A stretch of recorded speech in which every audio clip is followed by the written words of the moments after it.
But the question is, what happens when we go to a situation that's mapped in our brain as familiar to unfamiliar? The brain can handle this. The brain can handle this sort of stress. This is like the good stress, like exercise is a good stress that challenges your body to react in a certain way. The brain can handle this, but it happens to occur with discomfort because we're getting stressed, and it can handle creating new pathways. The very unfamiliar can become familiar if we're exposed repeatedly, again and again and again. So if we run away, we're never going to have a chance to create a neural pathway for this new experience or interacting with a new group. So that's done through the process of neuroplasticity, which is getting a lot of buzz these days, which is basically the ability of the brain to rearrange itself and form new neural pathways.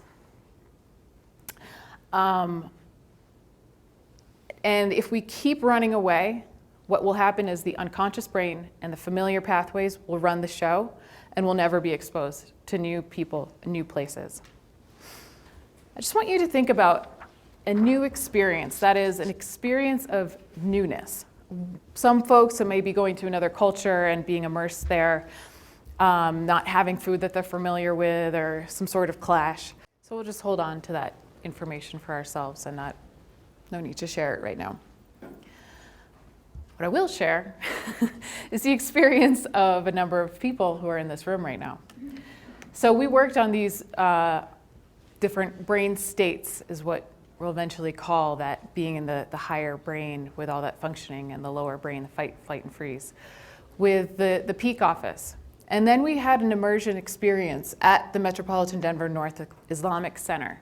And this was basically, we shared a meal, and then we had some small group conversations with folks from the mosque, and then stayed for a Friday evening prayer. And leading up to that, there were a lot of questions that, I love questions because it means there's curiosity, which means some of the higher brain is online. Questions about what we'd experienced, questions about what I should wear, should I take my shoes off? I want to make sure I don't insult people. And also questions like, will I be safe in a mosque? Is this going to be okay for me? Are you sure that we're invited to be there? And all of these questions, again, questions are good. They mean that we're curious. And so a lot of folks went into it not really knowing what they were going to experience. And that's exactly the experience that I am going to encourage you to have more in your life. That sort of, I don't really know, but I'm still going. And I've received feedback at the end of the night and then later on that people had amazing conversations with folks and connected in totally unexpected ways and found commonality across what appeared to be a lot of difference. And it really broadened people's views. And this is the excitement for me of cross-cultural connection. When we can stay with that discomfort and keep moving, we actually get a lot out of it. So we want to make sure that we don't just keep slipping into that lizard fight, flight, or freeze response.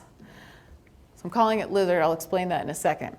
So in response to difference, if we're excited, we're in the higher brain. If we're frustrated and feeling more negative emotions, we've slipped down into the lower brain, fight, flight, or freeze. A very simple way of thinking about this is we're in the higher brain, it's in the wizard brain. This is a part of creating like a common vocabulary with everyone so they can quickly say, like, are you in your wizard brain or you slip down into your lizard brain? You know, the reptilian brain is more of the lizard brain. So when that wizard brain is destabilized by either social threat, actual threat, discomfort, conflict, we lose the ability to put ourselves in someone else's shoes, to maintain optimism, to manage unconscious bias. You can imagine how important that is for cross-cultural work. And to build trust, which we'll talk about more in a moment. The lizard brain is characterized by narrowed perception, rigid thinking, and utter conviction that we know what is right and increased confidence in our perspective. This is something that will help us on the plains of the Serengeti getting away from the lion, but it will not help us build relationships.